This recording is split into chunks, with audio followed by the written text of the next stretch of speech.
Dapur Sehat Roja, meracik makanan lezat menjadi sehat. Kesembuhan itu binillah, atas izin Allah Subhanahu wa taala. Bismillahirrahmanirrahim. Assalamualaikum warahmatullahi wabarakatuh.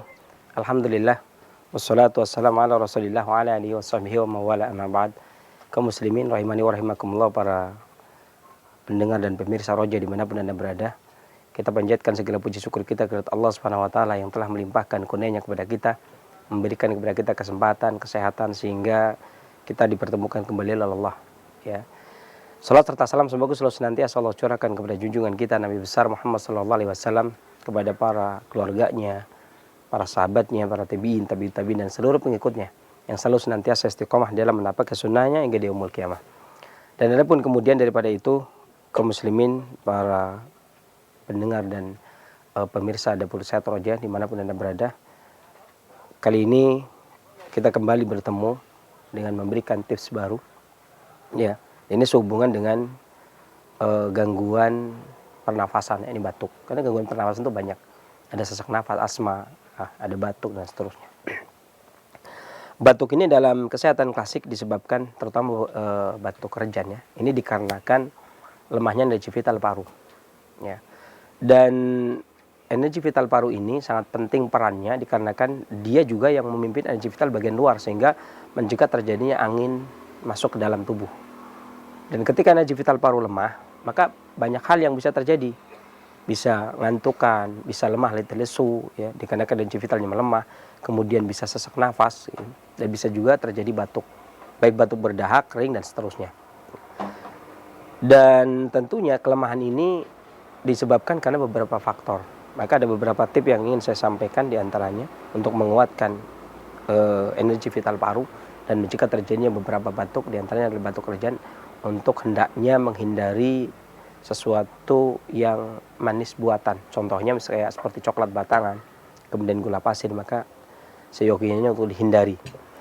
Dan beberapa hal, udang juga itu sebagusnya juga dihindari, kecuali memang benar-benar dia tidak diberikan bahan pengawet yang lainnya dan benar murni baru dapat, ya, itu biasanya tidak masalah. Saya pernah beberapa kali mencoba, itu tidak masalah. Tapi yang masalah adalah kalau dia sudah menginap diberi pemutih dan sebagainya, diberi tawas dan sebagainya, ini yang tidak bagus. Tapi yang paling penting adalah tidak mengkonsumsi coklat batangan, ini untuk menguatkan paru-paru kita. Dan paru-paru ini sebenarnya punya hubungan yang erat dengan jantung. Bahkan disebutkan dalam Miftah dari Sada bahwasanya paru-paru ini tukang kipasnya jantung. Paru-paru tukang kipasnya jantung. Jadi ketika jantung terlalu panas, maka paru-paru yang ikut menyejukkan. Maka ketika terjadi kelemahan pada paru-paru, otomatis juga ada permasalahan di jantung juga. Akan memberikan imbas, ketika dia lemah, akan memberikan imbas kepada organ lainnya. Di antaranya adalah yang paling dekat adalah jantung, ya. Untuk mengatasi gangguan paru, maka ada beberapa bahan yang kita siapkan, di antaranya adalah anggur, ya, anggur merah. Kemudian ditambah dengan bawang putih, kemudian madu. Anggur ini meningkatkan stamina. Anggur itu dikenal meningkatkan stamina karena dia meningkatkan, menambah haroroh ataupun menambah rutubahnya. Sementara paru-paru itu membutuhkan haroroh, membutuhkan energi vital, ya. Dan anggur ini mengharmoniskan antara paru-paru dengan hati agar fungsi hati tidak berlebih anginnya, kemudian menekan dan melemahkan paru. Ini dari sisi rumus dari klasik Tionghoa, ya. Kemudian juga bawang putih. Bawang putih ini juga kalau dari sisi penelitian banyak sekali kandungannya, ya. Baik juga untuk jantung, ya, baik juga untuk kanker, untuk timbunan-timbunan, untuk kolesterol, untuk stroke dan sebagainya. Tapi dia juga termasuk bahan obat yang sering dikenal untuk menguatkan paru-paru dikarenakan pedasnya. Ada pepatah kuno yang mengatakan, orang klasik mengatakan bahwasanya paru-paru itu mengembangkan fungsinya dengan makanan yang rasanya pedas, ya. Maka dia menguatkan energi vitalnya dengan makanan yang rasanya pedas. Maka diambil dari situ, kemungkinan besar orang meracik bahan obat kemudian menggunakan bawang putih. Walaupun sebenarnya kalau tidak ada bawang putih bisa pakai bawang merah, bisa pakai jahe, ya. Tapi efektif yang biasa digunakan dalam resep untuk batuk ini, ya, adalah bawang putih, ya. Kemudian madu.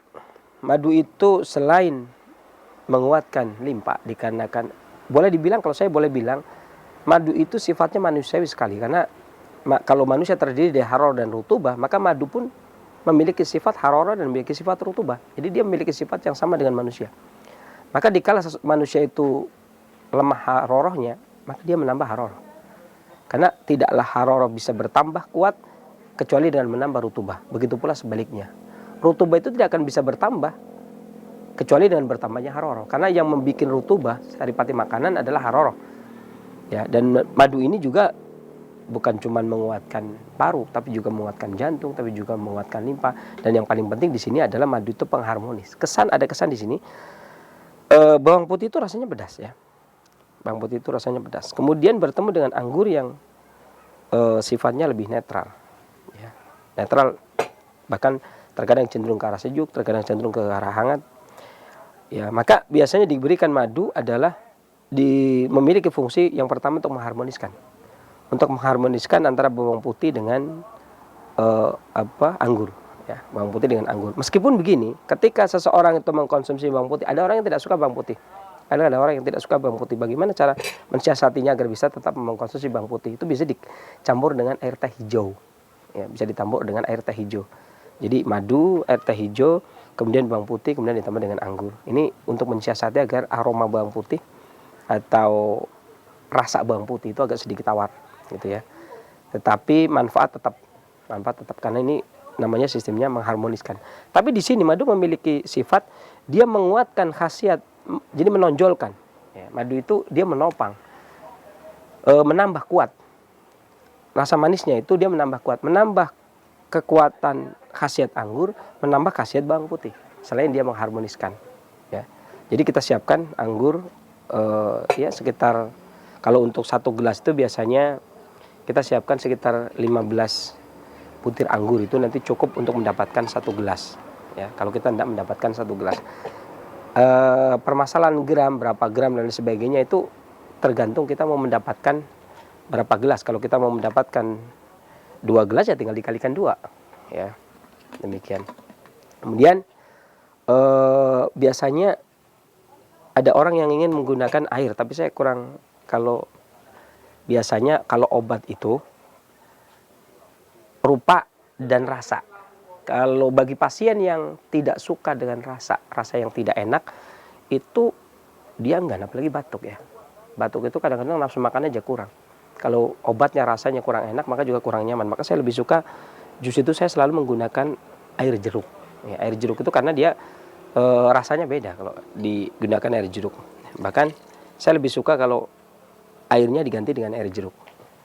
Ya, meskipun kalau kita mendapatkan resep itu tidak ada air jeruknya, tetapi untuk mengganti air kita bisa mengganti dengan air jeruk, kemudian baru kita blender.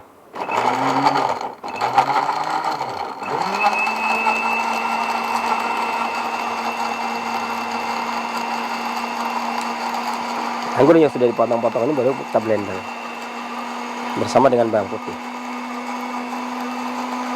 Nanti kita tambahkan madu setelah halus.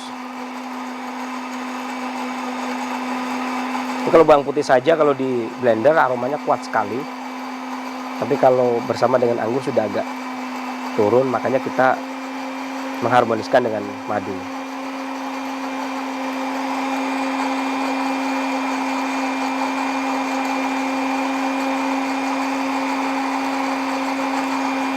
Ini agak lama karena biar bawang putihnya benar-benar halus.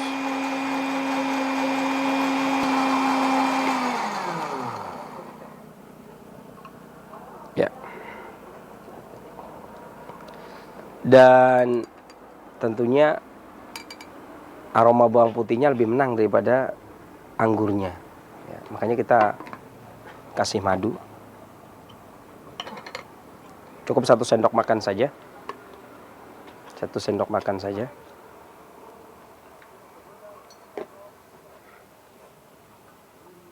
Tapi bagi yang memiliki selera yang manis boleh ditambah 1,5 sendok, boleh lah.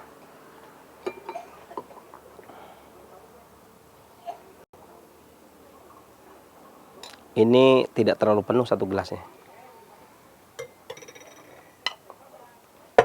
Baru kemudian kita aduk lagi.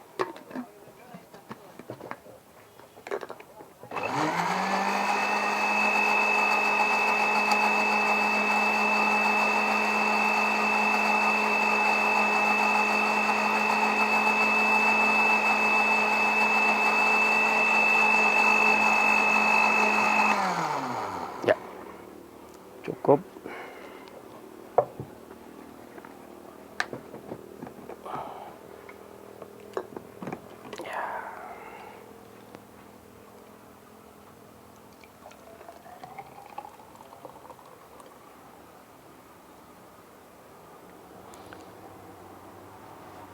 Untuk mendapatkan air 1 gelas atau jus 1 gelas, kita bisa menggunakan 15 butir anggur dan airnya sekitar 1 cangkir atau 150 cc. Tadi saya sengaja menggunakan sekitar 100 cc ya, karena ada tambahan sedikit bawang putih. Dan ini aromanya kuat sekali ya, karena ada bawang putihnya. Tetapi penggunaan madu ini membuat bawang putih itu tidak, makanya saya aduk karena agar tidak terlalu keras. Makanya aromanya tidak sebagaimana tadi yang pertama ya. Dan ini bisa sebenarnya bukan cuma digunakan untuk batuk kerajaan saja, tapi juga digunakan untuk bronkitis, bahkan untuk sesak nafas ya, dan juga digunakan untuk gangguan flu. Dan termasuk sebenarnya bawang putih ini juga menurunkan kolesterol ya. Saya masih ingat di beberapa tahun yang silam itu ada penelitian di Swiss yang mengatakan ada kemungkinan bawang putih bisa menurunkan kolesterol dan menyehatkan jantung dikarenakan kandungan alin dan alisinnya ya. Dan bawang putih ini sempat menduduki peringkat harga yang mahal, yang lumayan mahal ketika dikapsuli, sempat sampai 90.000 per kapsulnya ya. Tapi ketika Cina mengeluarkan kapsul harga 3.000, kemudian penelitian tentang bawang putih rupanya dihentikan. Tetapi secara empirik, secara tradisi, bawang putih dan anggur ini sering digunakan apalagi dalam kondisi suasana yang angin menerpa kita sangat dingin. Demikian. Mudah-mudahan apa yang saya sampaikan bermanfaat dan silahkan bisa dicoba. Kesembuhan dari Allah, kekurangan dari saya, bila taufiqul hidayah, alhamdulillah rabbil alamin. Wassalamualaikum warahmatullahi wabarakatuh. Dapur Sehat Roja, meracik makanan lezat menjadi sehat. Kesembuhan itu biidznillah, atas izin Allah Subhanahu wa taala. Bismillah, Assalamualaikum warahmatullahi wabarakatuh. Alhamdulillah hamdan katsiran thayyiban mubarakan fi kama yuhibbu rabbuna wa yardah. Asyhadu an la ilaha illallah wahdahu la syarikalah wa asyhadu anna Muhammadan abduhu wa rasuluh la nabiyya ba'da ma ba'd. Khotir Islam wa azakumullah, para pendengar Radio Roja dan pemirsa Roja TV dimanapun Anda bisa menyimak siaran kami. Apa kabar Anda di kesempatan Rabu pagi menjelang siang ini? Semoga harapan sehat selalu buat Anda beserta keluarga, dan tentunya semoga aktivitas yang dilakukan dapat berjalan dengan baik dan lancar tanpa hambatan. Amin ya robbal alamin. Dan seperti biasa di kesempatan ini kita berada dalam program Dapur Sehat Roja bersama pakar kesehatan klasik kita, Sensei Abu Muhammad Faris Alkianji hafizahullahu ta'ala. Dan alhamdulillah Sensei sudah berada di studio untuk menemani kita semua. Dan baiknya kita sapa terlebih dahulu. Assalamualaikum warahmatullahi wabarakatuh Sensei. Waalaikumsalam. Gimana kabarnya? Alhamdulillah. Alhamdulillah sehat ya. Alhamdulillah baik. Baik. Ikhwatul Islam wa'azakumullah, dan setelah penyampaian materi silahkan Anda dapat bertanya secara langsung, dan kita langsung ke Sensei Abu Muhammad Faris Alkianji. Di kesempatan ini kita membahas tentang mencegah dan mengobati gangguan pernafasan Sensei ya. Betul. Dan Pada di antaranya gangguan pernafasan. Pada subjudul batuk. iya, baik. Dengan menggunakan jus anggur dan bawang putih. Bahan-bahannya 2 ons, 15 butir anggur, 1 siung bawang putih, perasan jeruk, air, dan madu secukupnya. Benar ya, Sensei? Iya. Dan Sensei, kalau kita berbicara tentang gangguan pernafasan, apalagi batuk di musim-musim Seperti sekarang ini ya, panas, kemudian nanti hujan, itu apa sih yang harus diwaspadai supaya kita tidak mudah terkena dengan gangguan pernapasan, terutama batuk ini, Sensei? Baik. Terima kasih. Bismillahirrahmanirrahim. Assalamualaikum warahmatullahi wabarakatuh. Waalaikumsalam. Alhamdulillah. Wassalatu wassalamu ala rasulillah wa ala alihi wa sahbihi wa man wala amma ba'd. Kaum muslimin, para pendengar dan pemirsa Roja dimanapun Anda berada. Syukur Alhamdulillah, kita panjatkan puji syukur kita kepada Allah Subhanahu wa Ta'ala yang telah melimpahkan kurnianya kepada kita, memberikan kesempatan kesehatan sehingga siang hari ini kita dipertemukan kembali oleh Allah Subhanahu wa Ta'ala. Salat serta salam semoga selalu senantiasa Allah curahkan kepada junjungan kita Nabi besar Muhammad sallallahu alaihi wasallam, kepada para keluarganya, para sahabatnya, dan para pengikut-pengikut yang senantiasa istiqomah di dalam menapak sunnahnya yang di yaumul qiyamah. Dan kemudian daripada itu, terima kasih pertanyaan yang disampaikan oleh saudara saya Al Suprim, ya, yang betul ya, pokok masalah hari ini dimulai di bulan Rabiul Awal, kemudian sekarang Rabiul Tsani. Ini kalau dalam perhitungan musim masuk musim semi. Jadi pergantian dari musim dingin menuju ke musim semi. 3 bulan sebelumnya adalah musim dingin, ya. Kemudian masuk musim semi. Ini musim semi pertengahan. Ya, masuk musim semi, pertengahan. Orang Jawa bilang ya lagi kondisi para petani bahagia, tapi sisi lain adanya hujan yang lebat, ya, yang terkadang menyebabkan kebanjiran, dan itu juga mendatangkan wabah, penyakit ataupun bencana. Dan wabah ini sebenarnya merupakan momok, ya, dan wabah di musim, ya, tentunya ini merupakan sesuatu yang memang sulit untuk dielakkan, ya, dari pengobatan dari generasi ke generasi. Ya. Saya kasih suatu contoh. Di zaman pengobat itu dipegang oleh Acaraki di era Majapahit, ya, di era ini mulainya dari era Airlangga sampai ke era Majapahit. Itu saja ketika ada wabah itu pun semua masyarakat kena, bahkan sampai anak raja pun kena. Datanglah utusan dari Turki untuk kemudian mengobati. Ya. Dan itu juga ini yang berkaitan dengan musim, karena persiapan musim itu sangat penting sekali. Dan terkadang beberapa metode pengobatan terkadang itu juga kerepotan dengan musim. Makanya inilah terjadinya perbedaan. Maka antara pengobatan satu dengan pengobatan yang lain ini memiliki sisi kelebihan dan sisi kekurangan tentunya masing-masing. Dan ada kalanya sudut pandang seorang pengobat A, ya, memandang ini penyakit ringan, tapi menurut yang lain berat. Ada yang mengatakan cara mensikapi kita terhadap musim itu ringan. Ada yang berat. Contohnya petani dalam mensikapi musim, kan ringan. Ini musim bahagia, musim para petani. Bahkan orang Jawa bilang anjrah jroning kayon, artinya air itu merata sampai ke dalam kolbu, sampai ke dalam hati. Jadi kalau istilah orang dulu itu ketika hujan tidak turun kemudian terjadi paceklik kekeringan, ya, itu waspoko membeng jroning kolbu. Artinya air yang ada air itu nggak ada, semua air itu habis kecuali air mata aja yang ada di dalam kolbu. Nah, kalau sekarang anjrah jroning kayon, artinya air itu merata, bahkan sampai ke kolbu kita pun ada. Ini para petani menyambut dengan gembira dengan datangnya musim kucing kawin katanya. Saya waktu itu sempat berpikir waktu saya masih belajar, maksudnya kucing kawin bagaimana? Bukankah yang kawin itu orang? Iya, sampai-sampai dikatakan begini. Dulu guru saya menyatakan begini. Walaupun hujan turun deras disertai dengan kilatan sambaran kilatan petir gitu ya. Sambaran kilat dan petir. Meskipun hujan turun dengan deras disertai dengan sambaran kilat dan petir.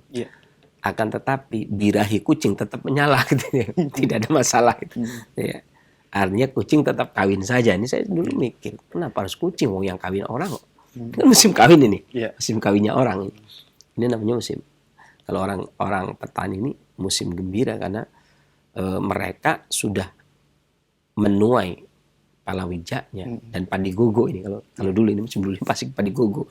Habis palawija kemudian padi gogo. Nah, musim petani ini sekarang bikin benih. Dia musimnya musim bahagia. Jadi sekalipun banjir akan tetapi sukacita datangnya hujan ini dirasakan ya. Artinya kan sudut pandang lagi kan.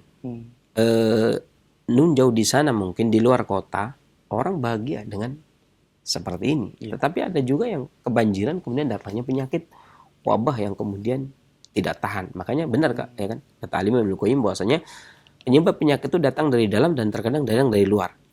Karena sesuatu yang datang dari luar terkadang sesuai dengan tubuh, terkadang tidak sesuai dengan tubuh. Mungkin bagi para petani yang biasa hidup keras, kehujanan malah seger gitu ya. Bagi orang kota yang naik motor buruannya berburu sampai ke kantor dan ke pabrik, kehujanan yang ngedumel ya. Kalau makanya ya itu tadilah anak-anak kota juga kena hujan meriang, anak-anak pesawahan dan pantai ya, kena hujan senangnya luar biasa. Kalau hujan keluar semua. Walaupun pada prinsipnya hujan itu menyenangkan. Sampai-sampai kalaupun banjir itu orang-orang pada keluar tuh. Keluar ya. Kalau dibilang apa sih yang harus dipersiapkan? Yang pertama bahagia itu, senang. Karena buktinya saya masih ingat tuh. Ketika di Rawalumbu Jembatan 11 itu kalau banjir itu kan ya tidak sampai selutut sih, cuman sepinggang kan.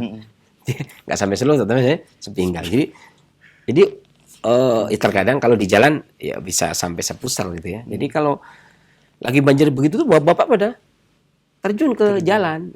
Ketika pamitan sama istrinya kan mau ngecek banjir gitu ya, ngecek jalan. Padahal nggak usah dicek, rumahnya aja banjir, mau dicek bagaimana. Tapi kan bahagianya itu yang membuat dia keluyuran tapi tidak meriang. Sementara yang pakai motor, kebanjiran pakai motor kemudian terhambat oleh banjir, dia meriang. Satu tuh bahagia. Happy gitu ya, happy. Dia pakai kadang-kadang pakai singlet itu kemudian hilir mudik di depan rumah saya tuh. Karena rumah saya juga depannya banjir ya. Depannya banjir. Rumah saya yang dulu gitu ya. Sekarang buat tak khusus dipakai untuk bahasa Arab, belajar bahasa Arab ya. Tapi artinya kalau pas banjir ya berarti libur gitu ya. Karena ya walaupun cuma sepinggang lah ya. Tapi saya rasa itu yang pertama itu bahagia. Ketika bahagia anak-anak terjun di musim-musim seperti ini, hujan seperti ini ya enjoy saja. Taruhlah kata ibaratnya keinginan kita yang kuat bahagia ya, seperti kucing kawin gitu ya. Ya, jadi tak peduli apa hujan deras, kilatan, petir menyambar ya. Itu nggak peduli, yang penting happy, bahagia itu tadi. Jadi kebahagiaannya itu sampai dikiaskan dengan seperti kucing kawin. Ya. Walaupun hujan deras, sembaran kilat petir pun bodoh amat itu ya. Padahal tapi fakta di lapangan yang kawin adalah manusia. Manusia lagi pada musim pernikahan. Nah, maka persiapan yang pertama adalah happy, tentunya bahagia. Kemudian yang kedua, persiapan seseorang menghadapi musim. Ketika musim lembab penghujan, lembab itu obat, kata Al-Imam Ibnu Qayyim, obatnya kan lawannya. Setiap penyakit itu obatnya pasti lawannya. Kalau penyakitnya itu lembab dingin, maka obatnya mesti panas kering. Panas kering. Di antaranya pedas. Ya kan? Di antaranya adalah pedas. Ya. Atau manis. Makanya tadi di awal diputar video itu bawang putih dan anggur. Makanya dominannya panas pedas dominannya. Karena anggur itu rasanya manis, rasa manis ini memiliki sifat hangat. Ya. Makanya hangat dan lembab. Makanya tapi bawang putih itu pedasnya mengeringkan. Makanya dia efektif digunakan. Ya. Tapi sebenarnya bukan cuman resep itu saja ya. Ada jahe, ada kencur di masa-masa dingin lembab seperti ini itu ya dimanfaatkan. Ya. Jadi persiapan kita selain happy adalah mempersiapkan makanan yang bisa mengeringkan, lembab, kemudian juga menghangatkan badan. Di antaranya adalah makanan yang memiliki sifat manis pedas. Demikian. Dan tadi dikatakan juga di dalam video bahwasannya untuk menguatkan energi vital paru yang itu bisa berdampak kepada batuk atau gangguan pernafasan, di antaranya dengan menghindari sesuatu yang manis, contohnya coklat batangan, gula pasir, dan udang. Ini disebabkan oleh apa sih? Kenapa harus menghindari beberapa macam makanan tersebut? Ya. Iya. Sebenarnya manis kalau manis yang alami seperti madu, tadi anggur itu Iya. nggak ada masalah ya. Tapi manis ini adalah manis yang sudah melalui proses itu ya. Sudah melalui proses. Jadi kita bicara paru dulu. Nah, Jadi yang namanya paru ini kalau di dalam Al-Adabul Mufrad Al-Imam Bukhari meriwayatkan sebuah hadis, innal akla fil qalbi, sesungguhnya akal itu adanya di kolbu. ya. Ini perkataan sahabat Ali bin Abi Thalib. Kemudian warahmah fil kabid, dan kasih sayang itu adanya di kabid. Adanya di dada. Kan? Kemudian warafah rauf itu ya. Ya. Fitihal. Ya, apa itu? Empati apa ya? Empati. Rauf itu ya. Ya mirip-mirip kasih sayang sebenarnya, cuman perhatian ya, empati. Itu adanya di tihal, artinya di limpa. Kemudian wanafas firiah, dan nafas itu, pernafasan itu adanya di paru. Ya, pernafasan itu adanya di paru. Nah, ada beberapa hal di sini ketika kita hendak menguatkan paru. Karena sebagaimana disebutkan Imam Ibnu Qayyim al-Jauziyah, bahwasanya Allah Subhanahu wa taala menjadikan ri'ah atau paru itu sebagai kipasnya kolbu yang membuat selalu segar. Sebab ia adalah organ yang paling panas, yakni jantung ini, dan dia sumbernya panas jantung ini. Maka fungsi daripada paru ini adalah menyegarkan jantung. Dan sifat paru itu kering, yang perlu perlu diketahui. Yang penting perlu saya sampaikan, sifat paru ini adalah kering. Ya. Maka menguatkan paru berarti menjaga agar kering tidak berlebih, ya kan? Dan menjaga agar tidak terlalu lembab, ya kan? Karena kalau terlalu terendam cairan, paru-paru juga bermasalah, karena dia pada aslinya kering. Ya kan? Sama aja dengan orang yang hidup di puncak ya. Itu kan sudah dingin gitu ya. Iya. Dikasih air dingin juga dia nggak mau. Malam-malam di puncak kasih es juga tidak mau gitu ya. Tapi kalau disiram air panas juga nggak mau gitu ya. Tentunya kan itu ya. Air mendidih juga nggak bisa lah ya, nggak bisa langsung minum, terlalu panas juga. Artinya sama, ini paru-paru ini sifatnya kering. Tapi ketika dikasih kering ya dia nolak. Sebagaimana orang yang hidup di suasana yang dingin tentunya tidak mau minum es. Ya. Orang yang hidup di tempat yang panas tentunya tidak mau minum jahe gitu kan, di saat kondisi panas. Orang-orang yang ada di puncak misalkan enaknya ya bandrek di malam hari ya. Itu pun diminum dengan pelan-pelan gitu ya. Tentunya dengan menikmati seperti itu. Makanya kalau dikasih es tentunya dia menolak. Nah, paru kering, dia tidak mau yang kering. Kering juga lemah dia. Ya. Tapi pada sisi lain, kalau dia dikasih yang lembab, terendam juga dia. Artinya kuatnya paru dia, normalnya dia kering, tapi kering dalam keadaan yang normal. Ya. Nah, maka ketika kita berbicara tentang beberapa makanan yang masuk ke dalam tubuhnya, ke dalam paru ini, ke organ paru ini, maka makanan ini menjadi rutubah, jadi nutrisi tapi tidak jadi balgom. Artinya begitu. Artinya dia butuh nutrisi untuk melembabkan dia. Ya. Tetapi tidak melembabkan yang memberatkan sehingga dia menjadi basah. Kemudian terendam cairan gitu. Tetapi dia tetap butuh darah, butuh nutrisi gitu kan. Walaupun tetapi dia tidak meninggalkan sifatnya dia yang kering. Terlalu kering juga dia sakit. Kebanjiran juga dia sakit. Gitu kan. Nah, beberapa makanan di antara makanan yang diproses melebihi 100 derajat Celcius seperti gula pasir itu kan pemanasnya sampai 400 derajat Celcius ya. Sesuatu yang sudah dicerna. Kalau kaidahnya Imam Ibnu Qayyim itu makanan yang masuk ke dalam tubuh itu ketika dipanasi oleh kolbu pada jam kita tidur itu akan menjadi 4 cairan. Yang pertama menjadi darah, yang kedua jadi cairan kuning akan disimpan di dalam kantong empedu, kemudian cairan hitam disimpan di dalam limpa, tihal, disimpan dalam tihal. Nah, yang terakhir adalah balgom, dahak atau reak, kalau bahasa kita itu dahak atau reak. Nah, masalahnya gini, ketika dia menjadi dahak atau reak, kemudian dia naik berada di paru-paru, ini kan memberatkan paru-paru.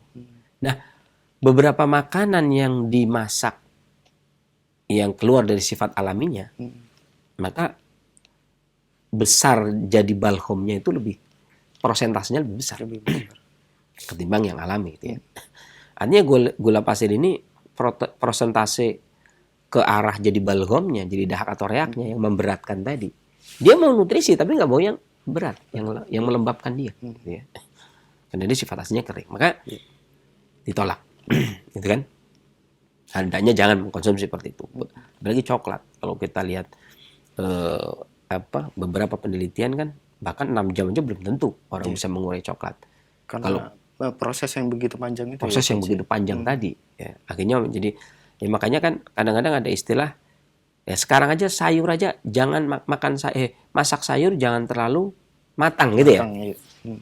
Karena akan susah dicerna. Ya. Nah sayur aja nggak boleh terlalu matang. Padahal masih 100 derajat Celcius gitu ya. Bagaimana ini dengan yang melebihi gitu kan. Makanya susah dicerna. Dan ketika susah dicerna ini ya menjadi balgham. Nah, ketika menjadi balgham itu kan bahasa klasik. Bahasa awamnya kan dak atau reak gitu ya. Nah, kalau menjadi dak atau reak, ya, siapa yang akan terkena? Ya kalau dia berhenti di jantung jadi sesak nafas. Jantung deg-degan dan seterusnya. Kalau di paru ya batuk, sesak dan seterusnya. Kalau di lambung perutnya kembung, susah nafsu makan. Dan nafsu makan karena isinya dak atau reak kan. Gitu. Maka menghindari makanan-makanan ini sebenarnya yang temanya sebenarnya itu bukan manisnya. Tetapi prosesnya. Prosesnya. Ketika dia diproses secara alamiah, maka tubuh kita masih bisa menerima. Tapi ketika dia diproses secara non alamiah, maka tubuh kita tidak bisa menerima. Dan ini berkaitan dengan standarisasi sebenarnya. Ya karena ketika dulu masih ada gula merah, zaman belum ada gula pasir, adanya baru gula merah, ya kan nggak perlu ada warning kan. Ya. Nah tapi ketika sudah makanan itu era-era, ya kan gula pasir masuk ke Indonesia mah tahun 1735 ini udah sampai ke Jawa gitu. Tebu gitu ya. Tebu. Nah, dan ketika sudah jadi gula pasir, orang ya akan mengkonsumsi gula pasir. Lebih enak, gitu kan? Lebih enak. Begitu dulu mungkin kakao masih. Ya kan? Begitu dibikin coklat batangan. Jadi memang orang pintar. Sebenarnya coklat bagus. Dibikinlah coklat batangan. Gitu kan? Sebenarnya tebu bagus, kan tebu tuh. Ya, dibikinlah gula pasir dan satunya lagi apa? Dari vetsin ya? Yang apa itu? Yang penyedap rasa itu kan? Kalau tulisannya kan dari sari tetes tebu, ngerti kan? Nah, itu kan semuanya dari tebu dua-duanya ya. Tetapi susah dicerna dikarenakan faktor prosesnya. Baik. Dan tadi ada satu yang menarik tentang udang Sensei. Apakah ini ada kaitannya dengan proses yang panjang juga seperti halnya coklat batangan dengan gula? Sebenarnya udang ini secara umum kalau kita bilang udang segar ini nggak ada masalah. Kenapa saya cuma mewanti-wanti udang, kok nggak cumi gitu ya, kok nggak kerang, kok nggak kepiting gitu ya. Karena pengalaman saya yang namanya udang itu kalau dia bermalam itu pasti dikasih tawas. Ya. Kecuali yang kakinya hitam gitu ya, kakinya hitam, kepalanya hitam itu berarti nggak dikasih tawas. Karena rata-rata ini udang ini kalau di tengah laut, ya, para nelayan itu diajari oleh tengkulaknya, oleh juragan yang beli udangnya. Itu akan mengajari, cara ngajarinya tuh. Jadi kalau udang itu mau cucinya bersih, luar biasa. Kalau dia dapat udang itu dia dicuci bersih dengan air laut, kan betul kan? Kemudian dasar pertama itu dikasih es serut yang halus banget itu. Kemudian baru udang ditaruh. Ya. Kemudian dia melarutkan air es dikasih tawas. Air es serut tadi kemudian dikasih Dikasih air. Kemudian dikasih tawas, kemudian diaduk, kemudian baru disiramkan. Makanya air udang itu pasti tidak terlalu banyak, tapi ada. Kalau es ikan lain itu airnya dibuang. Kalau udang harus ada air. Dan itu airnya itu dari air tawas. Jadi dia direndam air tawas. Kalau dia bermalam seminggu ya berarti dia direndam air tawas seminggu.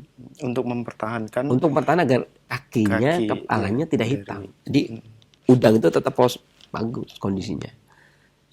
Nah, jadi tapi kalau udang harian yang orang tuh ambil hari ini bawa pulang, goreng dimakan, walaupun kakinya hitam gak ada masalah.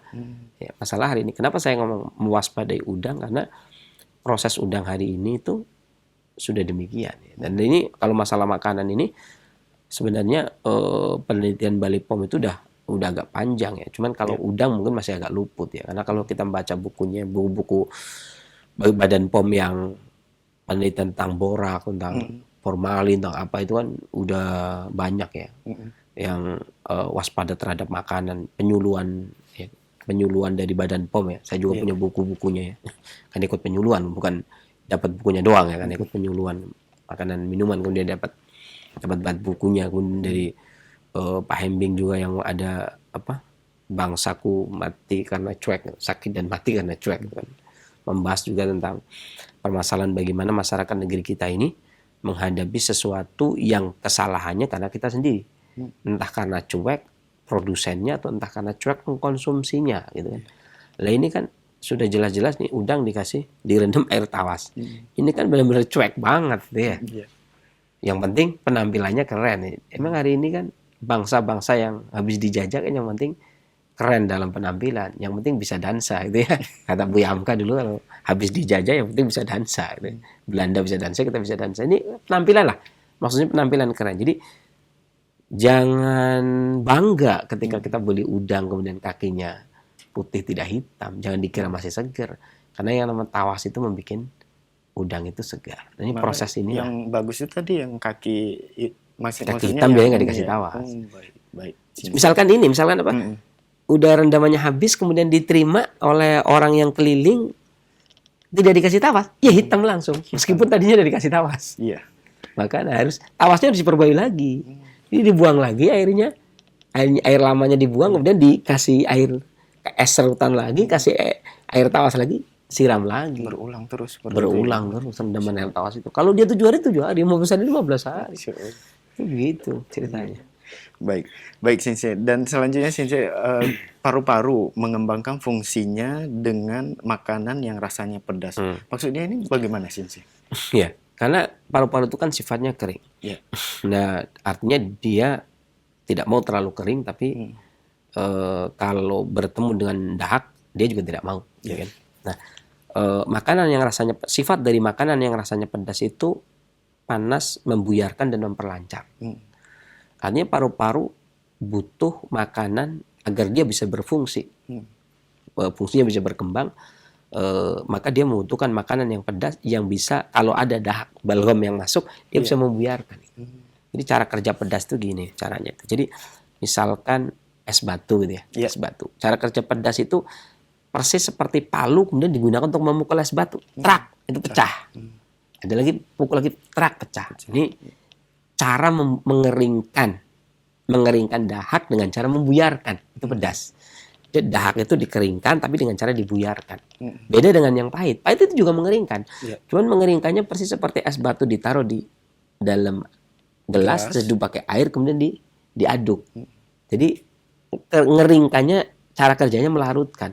Kalau pedas cara kerjanya membuyarkan dan menghancurkan. Nah, itu begitu. Jadi dia butuh pedas karena dia meluruhkan dahak, memperlancar peredaran darah di dia kan, melegakan pernapasan tentunya karena paru-paru itu rentan terhadap angin, ya kan. Sementara pedas menguatkan paru agar tidak bisa terkena angin. Dan pedas paru-paru itu ekspansinya dia menjaga pertahanan, karena dia menjaga pertahanan tubuh ya, serangan penyakit datang dari luar. Nah, artinya kalau klasik Tionghoa bilang weiqi, pertahanan tubuh bagian luar itu paru yang ngurusin. Nah, makanan yang bisa sampai ke pertahanan paling luar adalah pedas. Karena pedas itu sifatnya naik ke atas kemudian dia mengambang. Makanya orang habis makan pedas itu keringatan karena energi vital pedas itu sampai keluar. Jadi menolak penyakit yang datang dari luar. Maka dengan pedas dia berkembang fungsinya. Artinya kalau bukan pedas maka dia tidak berkembang fungsinya. Baik Sensei. Dan selanjutnya kita beralih ke tips untuk membuat jus anggur dan bawang putih ini untuk mencegah dan mengobati gangguan pernafasannya. Dan yang pertama itu dengan anggur merah. Ya, anggur merah ini apakah kulit dengan bijinya ini ikut di blender atau gimana Sensei? Ya. Sebenarnya kalau yang paling bagus itu diikutkan ya. Yang bagus itu diikutkan. Tapi beberapa orang kalaupun dibelah kemudian enggak juga enggak apa-apa. Teman, sebenarnya biji anggur itu sendiri itu memiliki khasiat yang bagus. Cuman terkadang orang itu enggan. Tetapi sebenarnya yang jadi masalah adalah ketika bijinya di blender tapi tidak sampai halus. Ya. Kemudian tidak disaring. Ini kan harusnya disaring. Kalau tidak disaring kan di tenggorokan juga nggak enak. Jadi yang batuk jadi tambah batuk. Ya kan? Karena kasar ini tadi. Makanya harusnya disaring kan. Pakai cairan gitu. Nah, kita mengambil sari dari bijinya tersebut. Ya asal digunakan biji dan kulitnya. Tapi dengan catatan ketika mau diminum disaring. Kalau nggak diletakkan di gelas nggak disaring nggak apa-apa. Tapi ketika mau diminum disaring.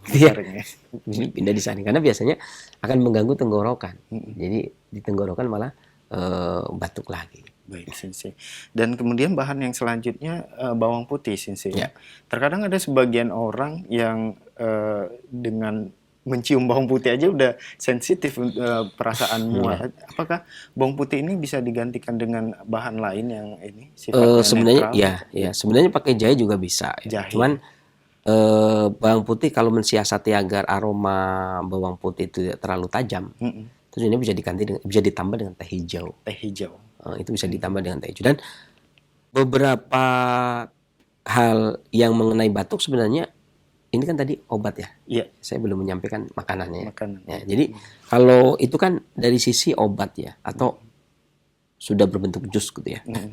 Dan batuk-batuk di sini itu sebenarnya masih banyak sekali makanan-makanan yang layak dikonsumsi. Dan batuk secara umum itu banyak dalam klasik medicine itu banyak sekali ragamnya, penyebabnya juga banyak. Ada karena sindrom pola penyakit angin dan dingin. Ya, ini yang tema tadi itu pas karena bawang putih itu pedas. Ya. Adapun angin dan dingin itu biasanya batuk dengan suara yang berat dan tidak jelas, ludahnya bening. Ciri-cirinya ludahnya bening, dahaknya juga bening. Nafasnya melalui hidung, lendirnya bening. Dari hidung pun dia keluar bening. Ya, batuk itu seperti itu. Atau terkadang disertai dengan sakit kepala, pusing, dan kehilangan suara. Bahkan terkadang bisa mimisan. Ya. Dan kalau seperti layaknya gangguan angin pada umumnya, maka nyeri pun berpindah-pindah, nyeri kepala pun berpindah-pindah. Gitu. Dan biasanya makanan obat yang bagus tadi bawang putih, ada jahe segar, peppermint, anggur itu ya. Ini yang pertama. Yang kedua dikarenakan angin dan panas. Angin tapi panas. Maka batuknya berlendir. Kemudian juga batuknya berdarah. Kadang-kadang bisa berdarah, demam, atau disertai dengan demam. Ya. Kemudian juga matanya merah, telinganya berdenging, bahkan terkadang tuli. Ini kalau dikarenakan angin panas. Ya, maka bahan obat yang bagus, makanan ya. Yang penting yang bagus, kalau tadi kan obat. Ada pisang, ada jamur hitam, ada garam. Biasanya kalau mau tidur minum garam. Ada bayam, ada stroberi, ada rebung, ya. Ada daun bit, peppermint, seledri, kemudian kelapa dan daun bawang juga bagus. Nanti ada lagi juga batuk dikarenakan pola penyakit kekeringan dan panas. Kering dan panas. Batuknya biasanya batuk kering nggak ada ludah. Batuknya nggak ada ludah dan kering biasanya. Kalaupun ada ludah, maka ludahnya sedikit. Maka makanan yang paling bagus yang dianjurkan adalah asparagus, susu kedelai. Gitu. Kemudian sarang burung. Kalau versi orang yang kurang mampu ya burung pipit gitu ya. Burung pipit. Iya benar. Kemudian telur ayam, kemudian madu, susu. Ya, kemudian buah pir, minyak wijen, kacang kedelai, kemudian pisang, jamur hitam, garam, bayam, stroberi rebung, mentimun, daun bit dan peppermint. Ini makanannya. Ada juga batuk dikarenakan adanya lembab. Ya, dahak yang lembab. Batuknya biasanya dia batuk tuh terus-menerus. Tapi berhenti kalau dahaknya sudah keluar. Kalau udah keluar enteng ya udah dia berhenti. Ya. Agak ringan dia. Dan terkadang banyak ludah. Ya. Nah, makanan yang bagus diantaranya ikan gurame, mentimun, rumput laut, belimbing, rebung, kurma, jahe segar. Ini juga tadi resep ini tadi. Lada hitam, lada putih, asparagus dan pir. Ada juga dikarenakan hati yang panas berlebih. Ya, batuknya biasanya seperti ada benda asing yang ada di kerongkongan, kemudian disertai dengan pusing yang akut, bahkan terjadi pendarahan di lambung. Ya. telinganya juga berdenging. Ini nggak cocok kalau ada bawang putihnya. Nggak cocok kalau ada bawang putihnya. Maka bisa juga kalaupun makanya kan tadi pertanyaan apa bisa diganti dengan bahan yang lain. Nah, kalau kasus seperti ini, batuk disertai dengan pendarahan, ya sakit kepala yang parah, telinga berdenging, batuknya keluar darah, maka boleh anggur dicampur bayam misalnya. Nah, atau anggur dicampur stroberi, ya, atau anggur dicampur madu, ya kan? Dan makanan yang bagus bayam, jamur hitam, kemudian cuka, asparagus, telur ayam, jamur putih, kemudian juga royal jelly. Ya. Nah, beda lagi dengan misalkan dikarenakan kekurangan cairan, batuk dikarenakan kekurangan nutrisi. Ada orang-orang yang kurus itu kan, ada yang paru-paru itu kurus karena kekurangan nutrisi. Batuknya kering, tenggorokannya kering, ludahnya sedikit, ada pendarahan di gusi, buang air besarnya sembelit, gitu ya. Terkadang mimisan, ya. Maka bawang putih juga diganti. Ya. Rata-rata yang digunakan adalah tonik cairan, ya. Boleh diganti seperti boleh diganti menjadi royal jelly. Boleh diganti dengan madu dan royal jelly, ya.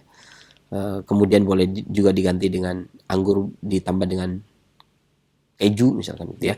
Adapun makanan yang bagus, sarang burung, kacang polong, asparagus, telur ayam, kemudian bebek, telur bebek, sotong, jamur putih, tiram, ya.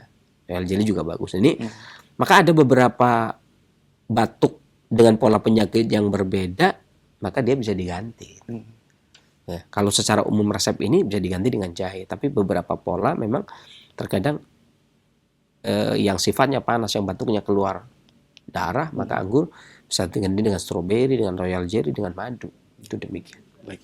Dan untuk resep racikan anggur dan bawang putih ini apakah bisa dikonsumsi bagi anak-anak balita atau orang dewasa atau gimana? Ya. Jadi pada beberapa kasus ya, biasanya kalau kita pengobat klasik itu punya prinsip yang namanya anak-anak itu bukan miniatur orang dewasa. Anak-anak itu bukan miniatur orang dewasa. Maka biasanya kalau anak-anak sakit itu obatnya berubah. Obatnya berubah. Ya, jadi bukan misalkan gini, orang dewasa tadi kan 3/4 gelas ya.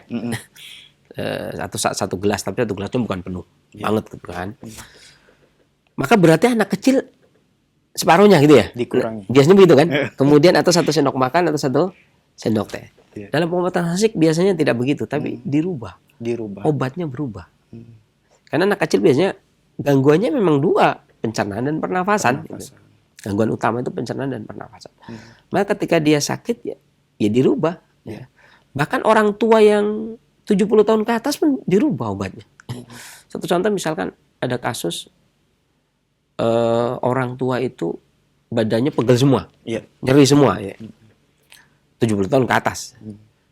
Dia bisa menggunakan pegangan saja gitu ya. Tapi ketika umur 40 nggak bisa. Apakah berarti pegangan dosisnya diatur? Nggak, bukan dosis diatur, tapi obatnya udah berubah. Udah jadi daun salam lah, atau ditambah temulawak lah, tambah jahe lah gitu. Nah, begitu anak kecil pun beda. Ya, anak kecil badan pegel semua.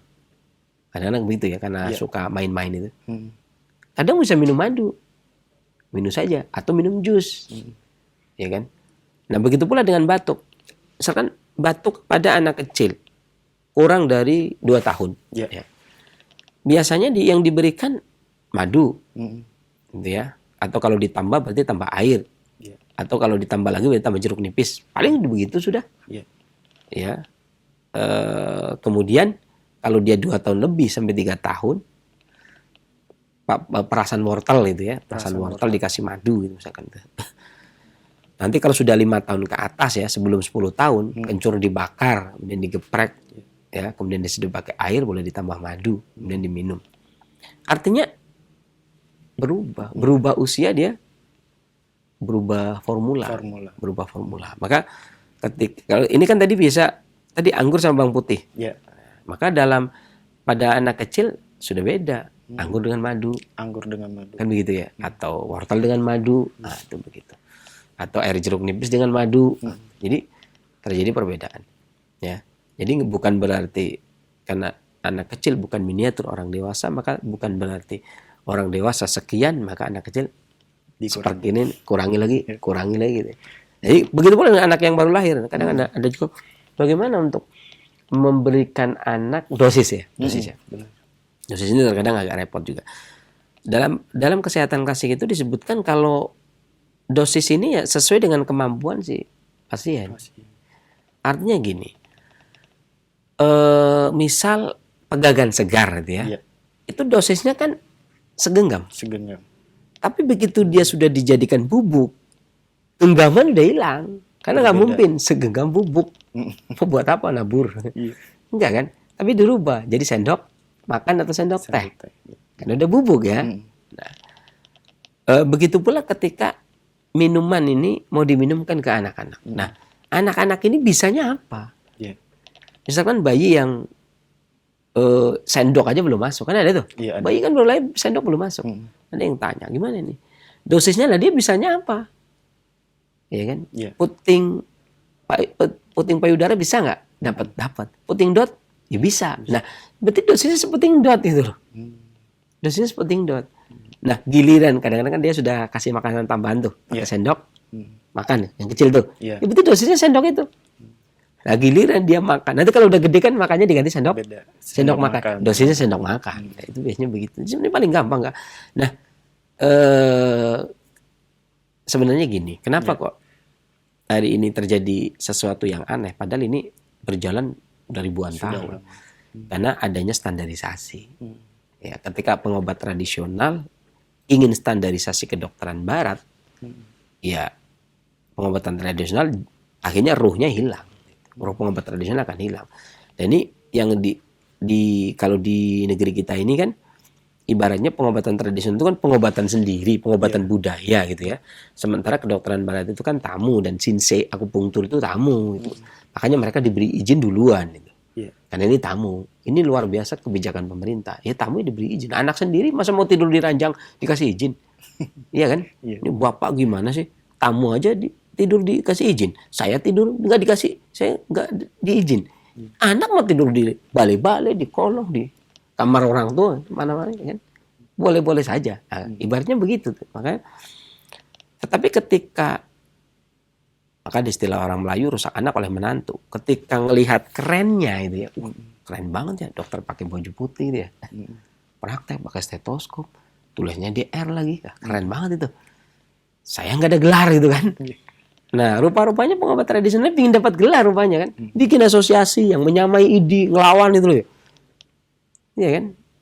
Ini ngelawan dia. Akhirnya ya bener rusak anak oleh menantu. Artinya gini, dia memang layak. Karena dia masuk ke Indonesia dengan standarisasi. Oh, dia kan pengobatan asing dari luar, dibawa oleh VOC. Iya kan? Budi Utomo berdiri, kedokteran berdiri. Kedokteran barat masuk ke Indonesia dengan standarisasi, keilmuan. Kalau standarisasi nggak sesuai dengan standarisasi, pasti nggak boleh praktek. Betul kan? Akupunktur tahun 62, Dr. Satrio menterinya, oleh Pak Karno dibikin standarisasi. Kalau nggak sampai standar, nggak boleh praktek. Tukang jamu kan tidak, gitu. Bebas dia. Nggak ada standarisasi. Cuman begitu. Mintanya, ya sama dong. Masa orang sendiri nggak disamakan? Ini kan ibarat kata ini menantu. Kalau tamu kan pulang, kalau berlama di sini jadi menantu kan. Nah, kalau menantu itu kan berarti ya sekarang menantu kan silakan makan dulu gitu ya. Lah anak sendiri mintanya disuruh makan dulu. Waktu nggak ada menantu aja jatahnya bapaknya jadi 4 ya. Sekarang begitu. Ya namanya menantu kalau nggak ditawarin kan orang dia pendatang, kalau nggak ditawarin akupunkturis sama dokter sama shinsei. Nah, saya juga shinsei soalnya kan. Saya juga akupunkturis. Jadi negara memberikan izin ya karena kan tamu ya. Gak enak juga kan. Silakan makan. Ini anak sendiri mah ambil sendiri sono aja. Nggak perlu kemudian ini. Artinya anak sendiri ya jiwa kita. Gitu ya. Rupanya ngiri juga ini. Kepingin sleting dengan dokter. Ya kan. Akhirnya dengan belajar yang singkat, nggak sampai 1 bulan, Kemudian pengen standarisasi. Ya standarisasi yang ada kan standarisasi akupunktur, standarisasi Shinsei, standarisasi kedokteran barat yang ada. Kalau tradisional mau ikut standarisasi, ya standarisasi yang ini yang dipakai. Nah kalau pakai standarisasi kedokteran barat, itu tadi akhirnya ruhnya tradisional hilang. Akhirnya anak kayak tamu jadi. Iya kan? Kayak anak sendiri kayak tamu. Jadi sebenarnya pengobatan tradisional itu yang apa ya? Perasa banget ya. Jadi kepengenan lah ya. Akhirnya ya enjoy aja berjalan. Oh, kita pengobatan budaya kok. Tidak sampai. Jadi sudah selayaknya kalau kita ingin standarisasi dengan titel dokter herbal gitu ya, keren-kerenan itu kan penampilan itu. Sebenarnya nggak juga, nggak harus begitu. Yang namanya tukang jamu keliling ya biasa-biasa saja, sah-sah saja. Duitnya banyak, nggak ada. Belum tentu lebih banyak duitnya dokter. Saya punya kenalan tukang jamu waktu di ND Flores. ND itu dekat Flores ya. Itu dia dalam 1 tahun dia pulang 3 kali. Setahun. Itu setahun pulang 3 kali. Itu tahun 99.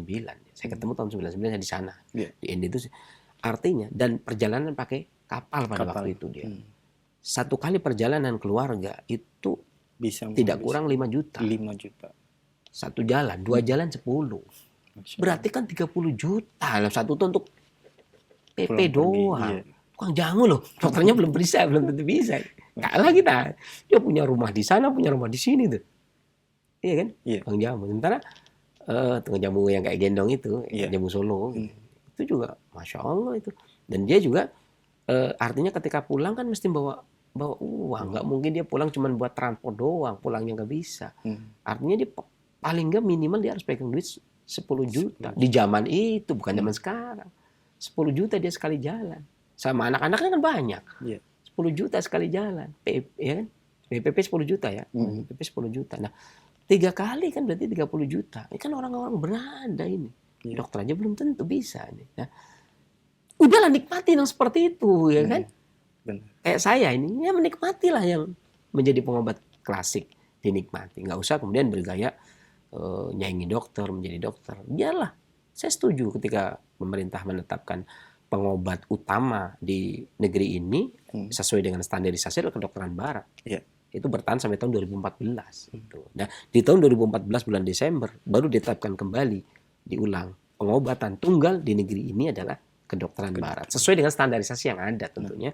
Tetapi ketika yang lain belum ada standarisasi. Kalau kita ingin ikut standarisasi juga ya pengobatan tradisional ya akhirnya diatur ranah kedokteran dan itu nggak nyambung, ruhnya nggak nyambung. Makanya tadi bicara dosis ini mau bicara dosisnya panjang lebar ya. Makanya terjadi perbedaan pendapat yang akhirnya kita dibawa ke ranah standarisasi.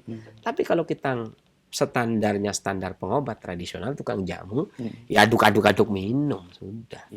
Demikian. Nah, baik Sensei, jazakallahu khairan atas penjelasannya dan kita buka sesi tanya jawab ya Sensei. Baik, ikhwatal Islam wa jazakumullah, silahkan bagi Anda yang ingin bertanya secara langsung. Assalamualaikum warahmatullahi wabarakatuh. Waalaikumsalam warahmatullahi wabarakatuh. Dengan Ibu siapa di mana? Ibu Ummu Muhammad di Sulawesi, Sensei. Pertanyaan saya begini, Sensei. Ya. Mertua saya susu buang air besar, Sensei. Mohon solusinya. Usia berapa Ibu? Ya.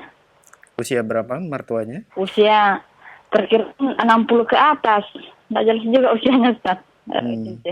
Baik, keluhan yang dirasakan nih sekarang bagaimana Ibu? Sering mules-mules perutnya. Apalagi banyak keluhannya. Ya, baik. Lupa juga tanya tadi semua. Baik. Tapi intinya dia hampir setiap hari seperti itu. Susu buang air besar. Ya. Baik. Mohon ditunggu jawaban dari Sensei ya Ibu. Iya. Jazakallahu khairan.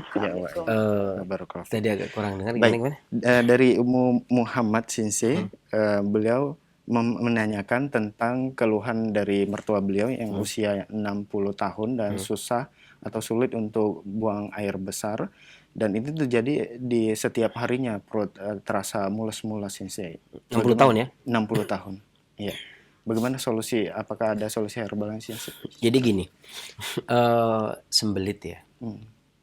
Ini masing-masing pengobat itu punya manhaj, punya metode ketika memberikan nama. Saya kasih contoh.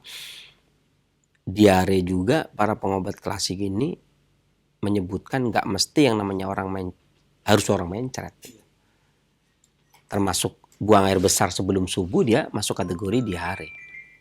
Buang air besar sebelum subuh itu juga masuk kategori diare karena kelemahan ginjal. Ya. Kemudian ini yang pertama, yang kedua buang air besar terus menerus ya diare secara umum sebagaimana yang dipahami oleh secara umum. Dan sembelit pun begitu. Sembelit ini punya beberapa hal, beberapa penyebab sembelit. Di antaranya yang pertama adalah sembelit dikarenakan kondisi tubuh memang panas kering. Sehingga buang air besarnya kalaupun keluar maka kering. Gitu kan. Artinya enggak basah ya. Keras gitu ya, buang air besarnya keras. Itu yang pertama. Ini dikarenakan panas dan kering. Yang kedua, tidak bisa buang air besar dikarenakan lemah, tidak punya tenaga. Ini kasus seperti ini kadang terjadi pada orang yang habis sakit. Ya. Atau tidak bisa buang air besar dikarenakan adanya ketakutan. Contohnya orang yang baru melahirkan. Ya kan? Dia mau buang air besar, kalau dia ngeden khawatirnya jahitannya ya robek. Makanya dia ya sejatuhnya kan. Dia nongkrong sejatuhnya tentunya kan. Dan hati-hati banget itu ya. Itu juga susah buang air besar. Kemudian susah buang air besar karena lemahnya energi vital, kekuatan. Daya dorongnya memang lemah. Ini terjadi pada orang tua. Kemudian juga orang yang habis sakit. Ya, dalam sakit yang lama, energi vitalnya terkuras, susah buang air besar. Nah, pada kasus buang air besar karena susah buang air besar dikarenakan panas kering, maka obatnya tentunya diperbanyak cairan.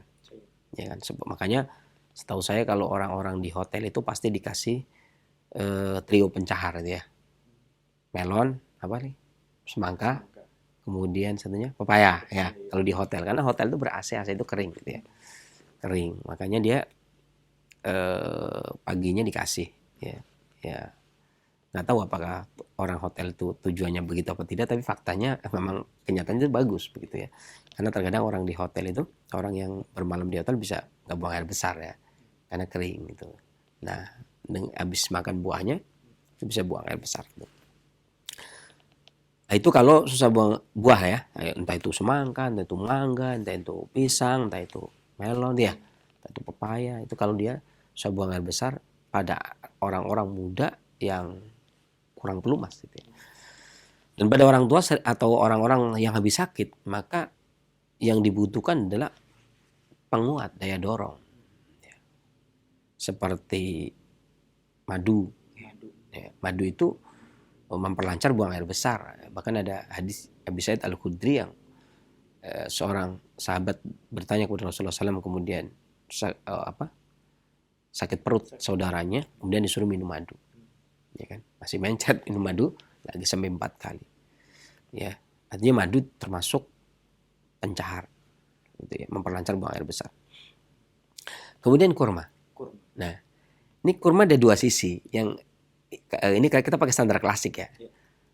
Jadi kalau pakai standar farmasi kan sesuatu yang digunakan sebagai pencahar maka dia tidak bisa digunakan sebagai penghenti buang air besar, gitu ya.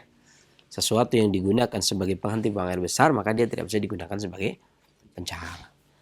Kurma pada satu sisi ya disebutkan oleh Imam Al-Qayyim juga bahwasanya dia bisa menyebabkan sembelit pada kasus orang yang terlalu panas. Tetapi pada kasus orang yang kurang tenaga dia bisa menambah tenaga sehingga dia bisa buang air besar. Ya. Maka kalau dibilang obat penghenti buang air besar nggak juga. Dibilang pencahar nggak juga. Ya. Yang jelas dia menormalkan. Orang yang kurang kuat maka dia dorong. Ini kasus seperti itu banyak. Kasus seperti itu banyak. Contohnya misalkan daun sendok misalkan. Ya, daun sendok atau pegagan lah paling gampang yang biasa dikenal itu ya. Itu pegagan misalkan. Pegagan itu pada satu sisi sengarnya dia bisa mengeringkan benjolan. Tapi pada sisi lain dia juga regenerasi sel. Di sisi lain dia juga regenerasi sel. Ya, atau kalau daun sendok pada satu sisi orang diabetes minum daun sendok kencing yang terus-menerus bisa berhenti. Tapi pada orang gangguan prostat yang susah kencing, itu kencingnya bisa lancar. Tapi ketika masuk standarisasi, ya udah dia masukkan ke diuretik. Nggak boleh orang ngompol minum daun sendok, karena nanti tambah lancar. Padahal dia sebenarnya kalau di dalam klasik dia bukan diuretik, bukan juga penghenti kencing, tapi penormal. Tapi itu penormal. Maka korma nasibnya seperti itu. Artinya dia bisa digunakan untuk menghentikan buang air besar karena dia punya sifat panas. Tapi dia bisa digunakan untuk memperlancar buang air besar ketika seseorang itu hendak buang air besar tapi kurang tenaga. Minum jus korma. Ya. 7 air setengah gelas, kemudian di blender, kemudian diminum. Minum jus korma. Atau minum madu 3 sendok makan bangun tidur. Mau tidur. Minum jus korma 1 kali saja. Pagi hari. Demikian mudah-mudahan Allah angkat penyakitnya dan bermanfaat bagi para pendengar Indonesia yang lainnya. Selanjutnya. Atas jawaban yang telah disampaikan.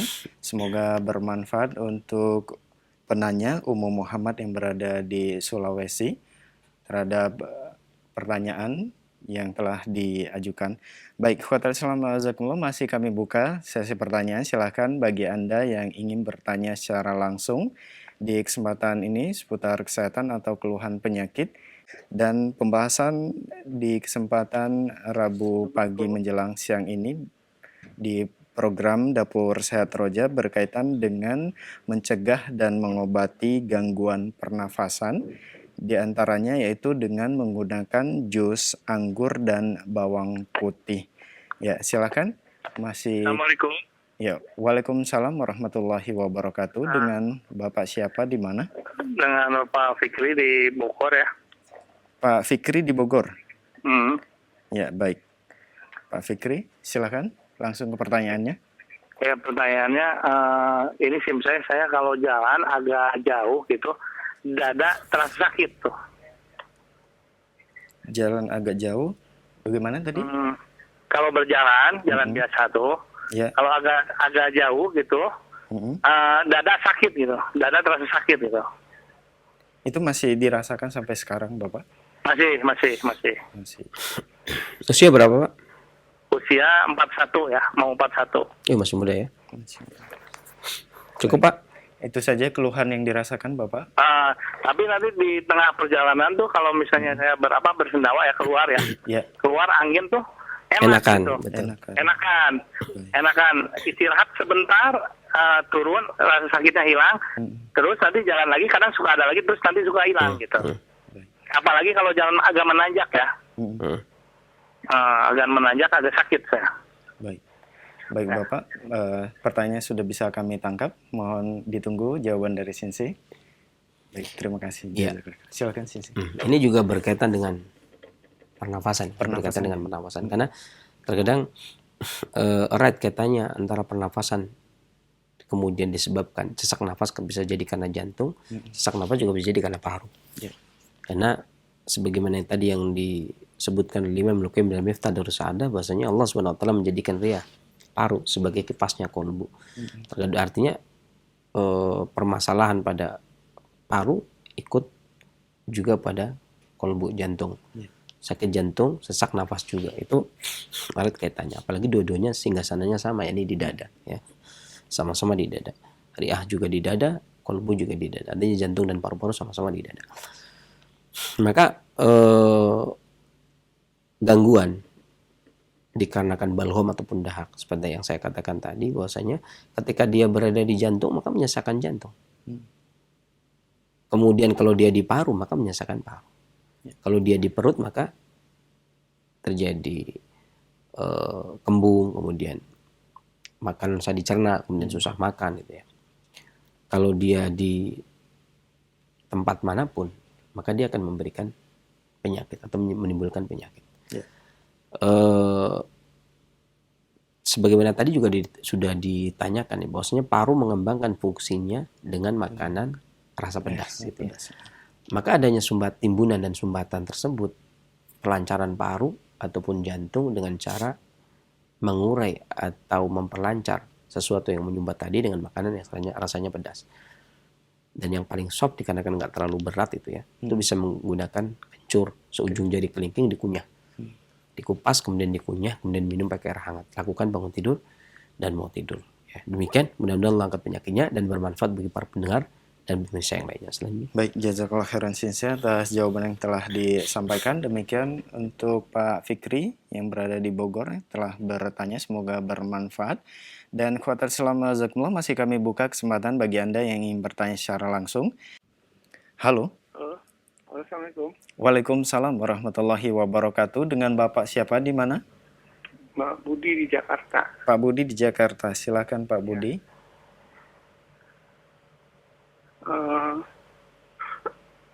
Assalamualaikum Sinse. Waalaikumsalam warahmatullahi wabarakatuh. Silakan, Pak.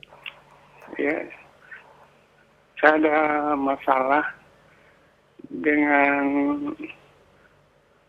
sinusitis Sinse. Usia berapa, Pak? Jadi saya usia 42. Terus? Jadi waktu terjadi kira-kira 5 tahun yang lalu. Waktu itu sinusnya lagi meradang.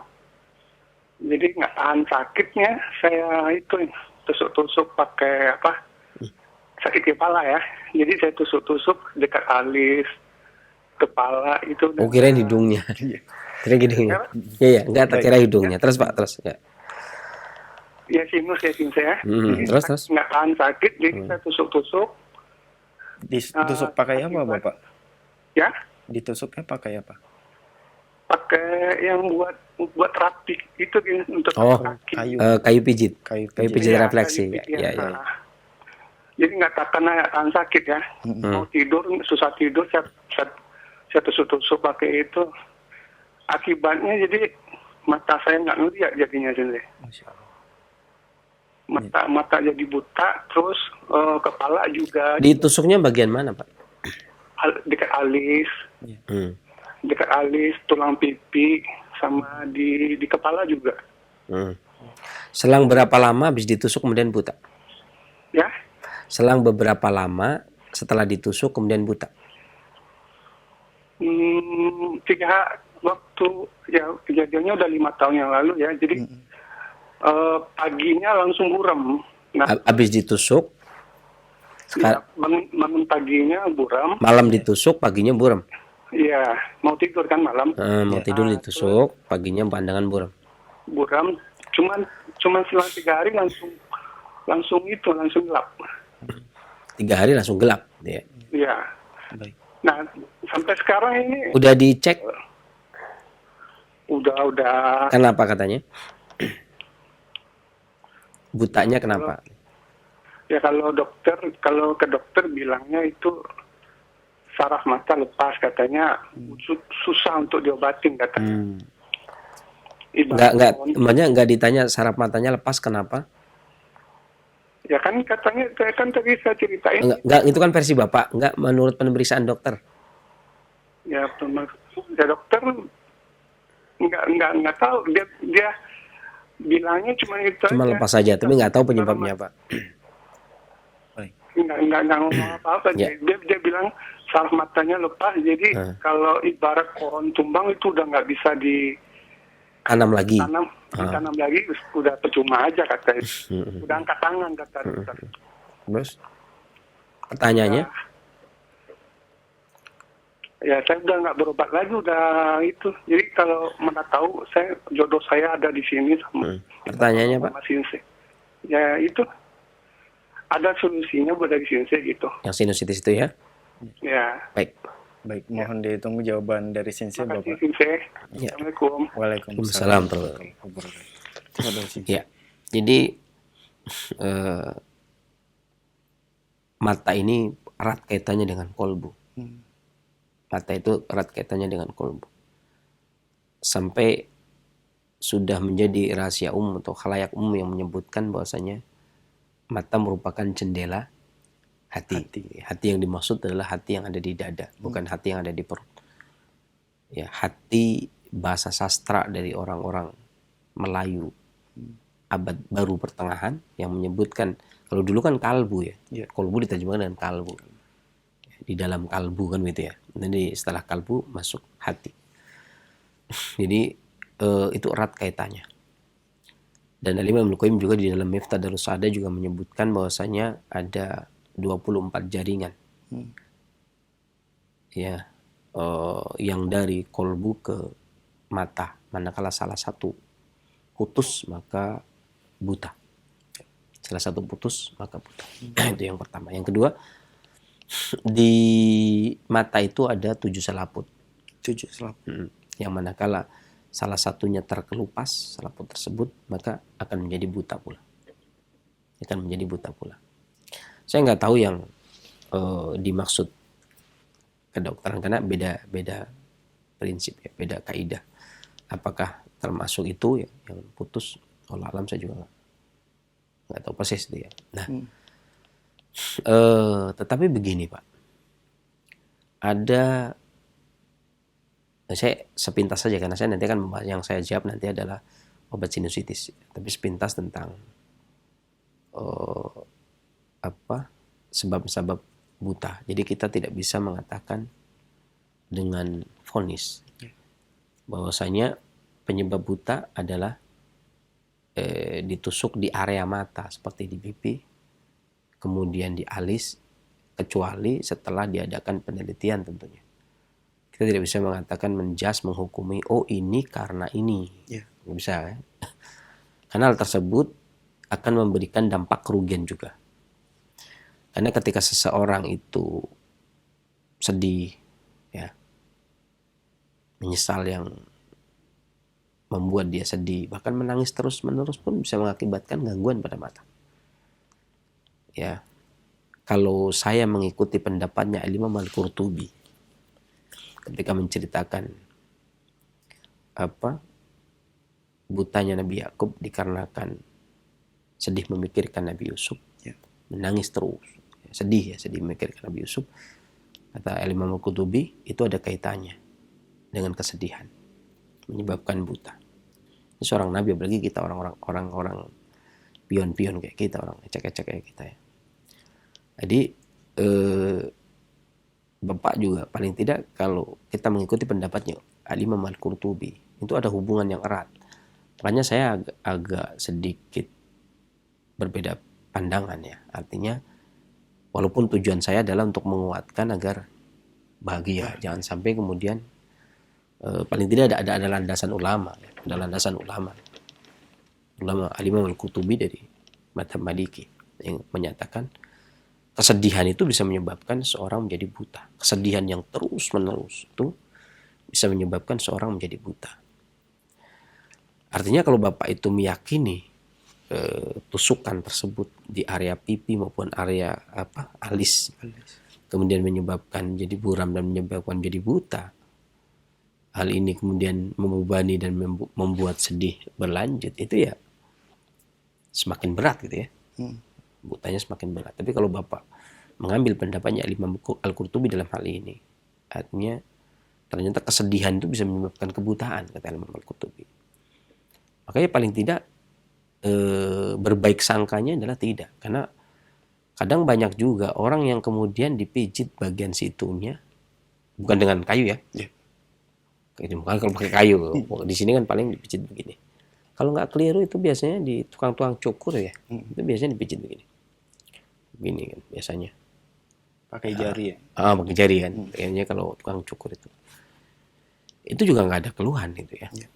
Atau terkadang dipijit-pijit di pasar gitu ya, yang untuk menghilangkan sakit kepala, kemudian biar nggak ngantuk, itu juga kadang-kadang dipijit bagian itu, tapi tidak ada masalah. Dan sejauh ini nggak ada masalah. Makanya kalau pijitan Bapak ini kemudian disalahkan, maka ntar dulu Pak, jangan langsung menyalahkan Bapak yang salah gitu ya. Berarti kan menyalahkan diri sendiri ya. Jadi saya salah nih, karena saya tusuk-tusuk. Saya tadi kira-kira tusuk apanya gitu ya. Selama tidak menusuk mata ya tidak terkelupasnya selaput 7 selaput yang ada di mata, Bapak harus berbaik sangka dulu ya. Kemungkinan ada sesuatu yang membuat terlepas itu. Kalaupun ada saraf yang putus, kemungkinan ada hal lain yang itu harus dilacak dan dicari tahu. Saya sendiri nggak tahu persisnya kan, karena memang itu butuh penelitian. Adapun perkataan dokter yang kemudian sarafnya putus, ya setuju. Karena itu penelitian ya. Standar, sudah punya standar. Artinya sudah punya standarisasi. Sesuatu yang punya standarisasi dengan ya ini didirikan standarisasi tersebut dengan ilmu, maka kita setuju ya. Dan orang yang mengobati berdasarkan ilmu maka dia tidak salah, ya kan? Karena ada keterbatasan manusia kalau masalah sembuh dan tidak, gitu kan? Ini keterbatasan manusia karena manusia tidak menurunkan penyakit. Hanya ketika syarat tersebut lepas, ya. Cuman dokter tidak menyebutkan tidak dikasih tahu, itu harusnya dikasih tahu, dan itu pun belum tentu beliau memvonis bahwasanya dikarenakan tusukan-tusukan, gitu ya. Karena tidak pada mata yang ditusuk. Itu meskipun ada beberapa anggapan orang Jawa bagian utara kalau sering mencabut alis itu bisa menyebabkan pandangan menjadi kabur. Mencabut alis bisa menjadikan pandangan menjadi kabur. Ini kan berarti berkaitan tuh ya. Iya. Ditusuk bagian sininya. Makanya kan dalam pengobatan klasik dilarang kita mencabut bulu mata ataupun alis. Ya, bulu mata ataupun alis tidak boleh. Kemudian dicabut ataupun dikerok. Karena itu hubungannya dengan mata. Ya. Termasuk mencabut pun dari madhab pengobatan Jawa bagian utara, maka dia mengatakan tidak boleh. Maka mencabut alis akan menyebabkan tangan mata kabur, bahkan bisa menyebabkan kebutaan. Saya berusaha untuk tidak menghubungkan kasus ini kan, bapak itu tadi nusuk, ya kan bisa saja berhubungan, bisa saja tidak berhubungan, bisa jadi ada hal lain, gitu ya. Tapi tujuan saya adalah kesedihan akan membuat orang itu buta. Kalau kita berpegang pada pendapatnya Al-Imam Al-Qurtubi. Nah, kita melepaskan diri dari kesedihan tadi. Artinya ya happy lah. Yang kita lakukan adalah berbahagia. Kalau nih ya, kalau sekiranya betul penyebabnya itu adalah dikarenakan tusukan, segala sesuatu tidak mungkin berjalan kecuali dengan takdir Allah, ya, Subhanahu wa ta'ala. Dan tidak ada takdir yang kita jalani kecuali sesuatu yang baik buat kita, ya kan? Paling tidak kita penuh harap dan cemas di situ, ya kan? Artinya itulah yang terbaik, karena segala sesuatu itu yang diberikan oleh Allah kepada kita, itu pasti yang terbaik. Gak mungkin sesuatu yang tidak terbaik. Ini soal mata ya. Ini kalaupun memang ternyata dikarenakan tusukan, maka berbahagialah dengan kebaikan yang diberikan Allah Subhanahu wa taala, bersyukur kepada Allah Subhanahu wa taala. Ya, karena tentunya apapun yang terjadi pasti Allah lebih tahu. Itu kita harus yakin itu yang paling baik. Seperti posisi saya di sini pun, saya dari dulu berusaha melepaskan diri dari pengobatan. Kalau praktek pasiennya udah banyak tinggal itu. Karena saya sebenarnya nggak pengen jadi pengobat, karena saya belajar pengobatan, begitu lulus mbah saya ngomong, kamu jangan jadi pengobat. Mbah saya dari pihak kakak-kakaknya ibu gitu ya. Kalau dari pihak bapak jadi, tapi kalau dari pihak ibu, ya, mbah-mbahnya ibu itu nggak jadi gitu ya. Artinya selama mbah-mbah ini pada hidup kan saya berusaha untuk jadi pengobat kan. Yeah. Jadi pengobat ya akan ibaratnya ya dimarahilah sama orang tua, ya. Bukan cuma ibu tapi mbah-mbahnya kan, dari pihak ibu. Jadi tapi bukan kakek ya, tapi apa ya, kakaknya nenek gitu ya. Kakaknya nenek dari pihak ibu itu nggak boleh, melarang. Suami dari kakaknya nenek. Jauh, susah ya. Jadi nenek saya punya kakak, lah itu suaminya itu yang melarang. Itu kakak saya juga kan, itu yang melarang gitu ya. Jadi dia juga pengobat soalnya dia pengobat dan dia menyesal jadi pengobat gitu, maka melarang. Ya, saya juga berusaha menghindari, tapi ketika Allah menetapkan di sini ya sudah. Akhirnya mau segala sesuatu itu pasti paling baik yang Allah inginkan gitu. Buat kita, yang Allah takdirkan buat kita itu pasti yang terbaik. Adapun untuk sinusitis ini, kembali masalah sinusitis, apalagi musim-musim seperti ini untuk sinusitis ya rentan ya Pak ya. Rawan betul. Nah, bahwa bisa menggunakan, sebenarnya banyak hal ya. Bisa menggunakan habatus sauda dikunyah. 1 sendok teh habatus sauda kemudian dikunyah. Kemudian minum air hangat telan, lakukan pagi dan sore. Dia bisa mengatasi sinusitis, dan setahu saya habatus sauda juga menajamkan pandangan mata kalau dikunyah. Mengatasi gangguan mulut, gusi, sariawan, gigi, ya, radang sinusitis, menajamkan pandangan mata, melegakan dada dan pernafasan, dan menguatkan jantung. Kunyah 1 sendok teh, biji habuntus soda, kemudian minum air hangat, lakukan pagi dan sore. Mudah-mudahan Allah angkat penyakitnya dan bermanfaat bagi para pendengar dan pemirsa yang lainnya. Selanjutnya. Nah, jazakallah khairan Sensei atas jawaban yang telah disampaikan. Semoga bermanfaat untuk Bapak yang telah bertanya. Nah, kami beralih ke pertanyaan melalui pesan singkat yang sudah banyak masuk di kesempatan ini. Pertanyaan pertama dari pesan singkat Ibu Uci di Tegal. Assalamualaikum warahmatullahi wabarakatuh, Sensei. Sensei, itu tadi dijelaskan air jeruk apa ya, jeruk lemon ataukah jeruk peras, dan kalau bawang putihnya Yang jus ya? iya jus, Oh, dan kalau bawang putihnya pakai bawang putih tunggal yang sudah di oven, apakah bisa Sensei? Syukran. oh ya. Kalau jeruknya sesuai selera. Kalau saya suka jeruk manis, Jeruk ya, manis. karena jeruk manis biasanya kita beli jeruk itu rasanya lebih enak daripada jeruk peras. Kadang-kadang jeruk peras itu kalau kematangan manis banget, gitu ya, nggak ada asamnya sedikit pun. Kalau yang mentah asam banget, nggak ada manis sedikit pun. Tapi kalau kita beli buah jeruk yang biasanya kita makan, itu ya tetap semanis-manisnya ada segernya walaupun sedikit. Ya, seasam-asamnya pasti ada manisnya. Ya, mungkin orang bilang jeruk Medan kali ya. Kalau sekarang lagi musim menjelang tahun baru, jeruk santang ya, Jeruk yang kecil-kecil itu, Iya. itu juga bisa. Terus ambil airnya. Pakai jeruk yang enak lah. Terserah mau pakai jeruk nipis, apa yang biasa dikonsumsi dan cocok. Ada bun bawang, terserah mau tunggal maupun mau yang tidak tunggal, mau jenis apel ataupun yang biasa, ketengan ya, itu semuanya bisa. Demikian, mudah-mudahan bermanfaat. Selanjutnya. Baik. Terima kasih Sensei, jazakallah khairan atas jawaban yang telah disampaikan. Dan pertanyaan selanjutnya masih dari pesan singkat kembali dari Abdullah di Sumbar, Sumatera Barat. Assalamualaikum Sensei. Waalaikumsalam. Saya mengalami batuk, terkadang berdahak, terkadang kering, terkadang kerongkongan meradang dan dada terasa sakit. Herbal apa yang sebaiknya saya minum Sensei? Syukran. Ya. Ada beberapa bahan obat yang biasanya digunakan untuk batuk yang tidak jelas ya.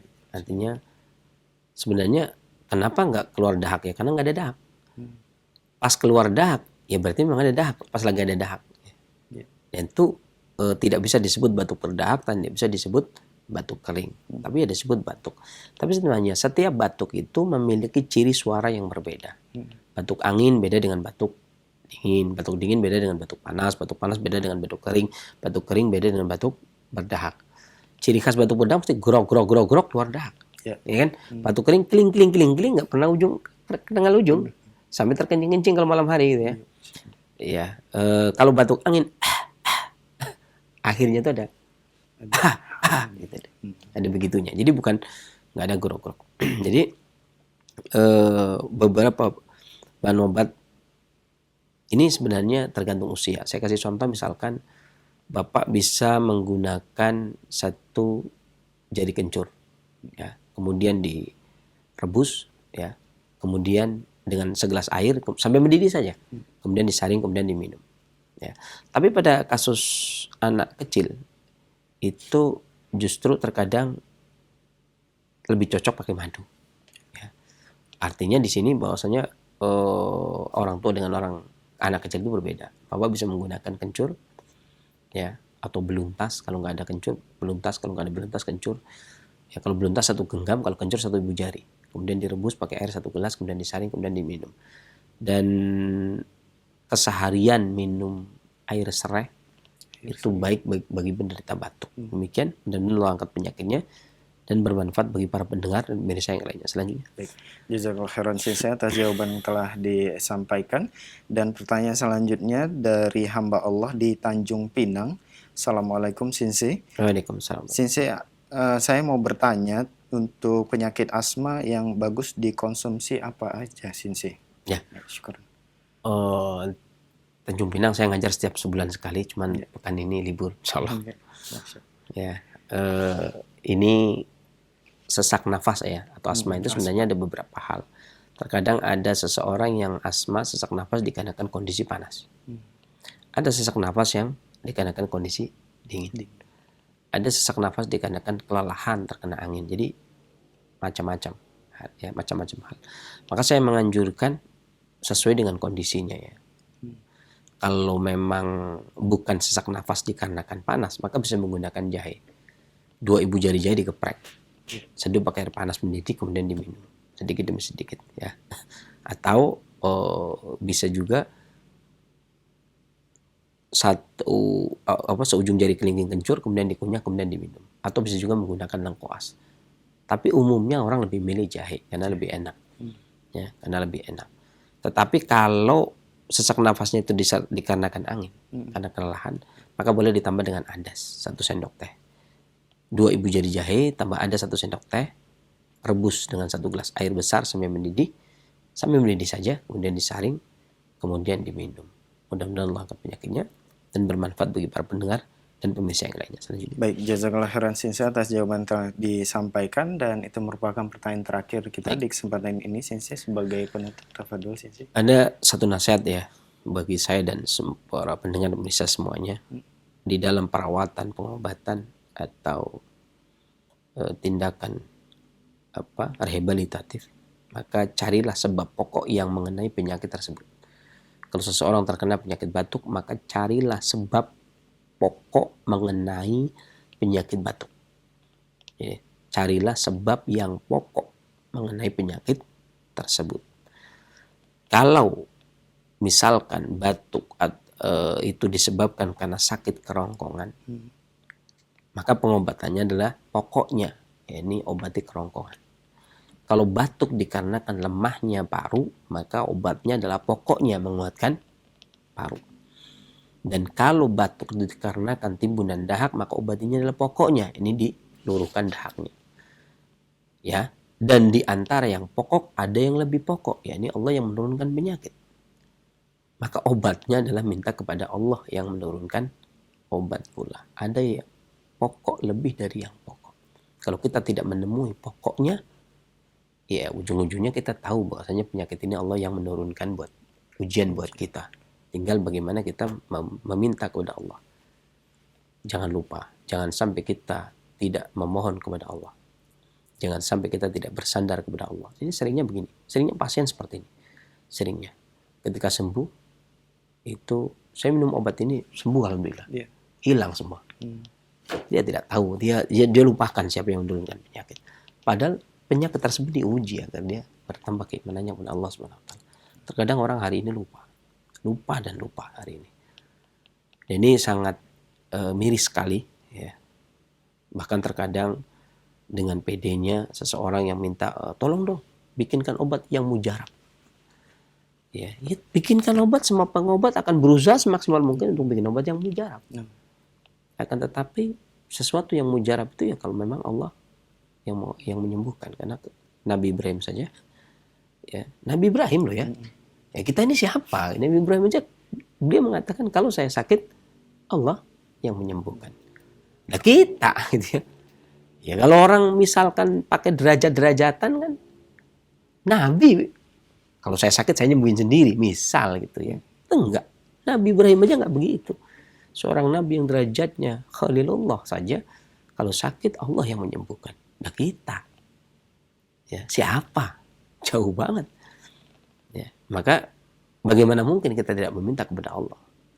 Maka saya selalu menyarankan kepada pasien, bersandarlah kepada Allah, bersandarlah kepada Allah. Jangan suka menghukumi diri sendiri dengan pendapat qala wakila, katanya dan katanya, kemudian hemat saya. Tidak ada yang hemat, tidak ada katanya. Bahwasanya juklaknya adalah ma'angzalallahu da'an ila angzala syifa'an. Allah yang menurunkan penyakit, Allah yang menurunkan obatnya. Dalam Imam Ahmad, Musnad Imam Ahmad, alimau man alimah wa jahilu man jahilah. Yang Allah beri pengetahuan dia tahu, yang tidak dia tidak tahu. Maka Al-Imam Ibnu Qayyim menyebutkan obat adalah ilmu yang diturunkan Allah Subhanahu wa taala.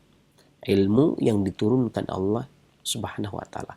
Bagaimana mungkin ketika kita sakit tidak bersandar kepada Allah Subhanahu wa taala? Terkadang kalau kita katakan doalah bersandar kepada Allah, sudah. Padahal ternyata belum. Ya, ingat setiap saat kita harus meminta perlindungan kepada Allah. Mau jalan saja kita minta perlindungan. Keluar rumah kita minta perlindungan. apalagi orang yang sakit. Maka bersandarlah kita kepada Allah Subhanahu wa taala. Adapun urusan-urusan yang kecil, kalau Allah menghendaki, betapa banyak orang yang hujan-hujanan tapi katakan tadi tidak sakit. Ya, yang kena gerimis kemudian tumbang.